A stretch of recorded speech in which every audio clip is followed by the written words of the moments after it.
തിരുവനന്തപുരം ജില്ലാ പഞ്ചായത്ത് പോത്തൻകോട് ഡിവിഷനിൽ UDF സ്ഥാനാർത്ഥിയെ മത്സരിക്കുന്നത് ഒരു ട്രാൻസ്ജെൻഡർ വനിതയാണ്. ട്രാൻസ്ജെൻഡർ കോൺഗ്രസിന്റെ സംസ്ഥാന പ്രസിഡന്റ് കൂടിയാണ് അമ്മേയ.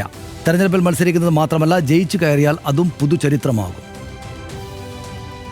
തിരുവനന്തപുരം ജില്ലാ പഞ്ചായത്ത് ഡിവിഷനിൽ കോൺഗ്രസ് UDF ഒരു ചരിത്രം കുറിക്കുകയാണ്. ജില്ലാ പഞ്ചായത്തിലേക്ക് ആദ്യമായാണ് ഒരു ട്രാൻസ്ജെൻഡർ മത്സരിക്കുന്നത്. അമ്മേയ പ്രസാദ്, എല്ലാ ആശംസകളും. എങ്ങനെയാണ് ഈ ഒരു സ്ഥാനാർത്ഥിത്വത്തെ, അതായത് പ്രതീക്ഷിച്ചിരുന്നോ? പ്രതീക്ഷിക്കാൻ നമ്മൾ നേതൃത്വത്തിലേക്ക് നമ്മൾ ഒരു 6 പേരെ പരിഗണിക്കണമെന്ന് പറഞ്ഞിട്ടുണ്ടായിരുന്നു ട്രാൻസ്ജെൻഡർ കോൺഗ്രസിൽ നിന്ന്.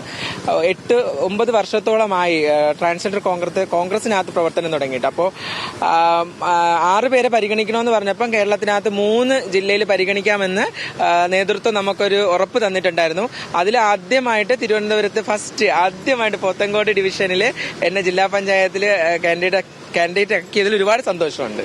അമ്മയെ എങ്ങനെയാണ് കോൺഗ്രസിലേക്ക് എത്തുന്നത്? ആ വഴിയും കൂടി ഒന്ന് പറയൂ. കാരണം ഒരുപാട് പേർക്ക് അറിയണ്ടാവില്ല ഇങ്ങനെ ട്രാൻസ്ജെൻഡർ കോൺഗ്രസോ അല്ലെങ്കിൽ ഇങ്ങനെ ട്രാൻസ്ജെൻഡേഴ്സിന് വേണ്ടി പാർട്ടികൾക്ക്, അത് ഏത് പാർട്ടികൾക്കായാലും അവർക്ക് വേണ്ടി ഒരു സംഘടന ഉണ്ട് എന്നൊന്നും ചിലപ്പോൾ അറിഞ്ഞൊന്നും വരില്ല. അപ്പോൾ എങ്ങനെയാണ് ഈ പാർട്ടിയിലേക്ക് വന്നത്?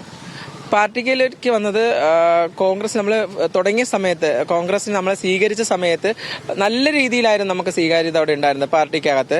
അന്ന് നമ്മൾ ഉമ്മൻചാണ്ടി സാർ ഇരുന്ന സമയത്താണ് നമുക്ക് അവിടെ ട്രാൻസ്ജെൻഡർ കോൺഗ്രസ് KPTCയെ പോഷക സംഘടനയായിട്ട് രൂപീകരിക്കുകയും അതിനകത്ത് സംസ്ഥാന പ്രസിഡന്റായിട്ട് അരുണിമ M. കുറുപ്പ് വരികയും അതിനുശേഷമുള്ള എല്ലാ വർഷങ്ങളിലും ഓരോ വർഷങ്ങൾ ഇങ്ങനെ വരികയും ഞാൻ അപ്പോൾ തിരുവനന്തപുരം ജില്ലാ പ്രസിഡന്റായിരുന്നു. അത് കഴിഞ്ഞതിന് ശേഷം ആ സ്ഥാനം അരുണിമ പ്രസിഡന്റ് സ്ഥാനം മാറിയ സമയത്ത് സ്റ്റേറ്റ് വൈസ് പ്രസിഡന്റ് ആവുകയും ഇപ്പോ ഒരു 8 മാസമായിട്ടാണ് സംസ്ഥാന പ്രസിഡന്റ് ആവുകയും ചെയ്തത്.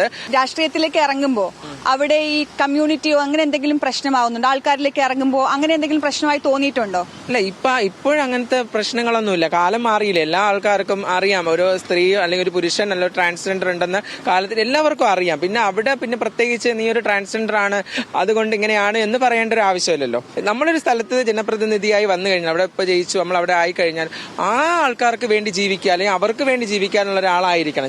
ജനങ്ങളാൽ തിരഞ്ഞെടുക്കുന്ന ആളാണല്ലോ. എല്ലാ ആശംസകളും ഒരിക്കൽ കൂടി നേരുകയാണ്.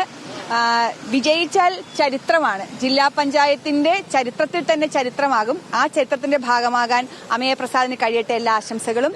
അപ്പോൾ കോൺഗ്രസ് ചരിത്രം കുറിക്കുകയാണ്. ഒപ്പം തന്നെ വിജയിച്ചു കഴിഞ്ഞാൽ അതും ഒരു പുതുചരിത്രമാകും. ക്യാമറാമാൻ രോഹിനൊപ്പം PR പ്രവീണ, ന്യൂസ് മലയാളം, തിരുവനന്തപുരം.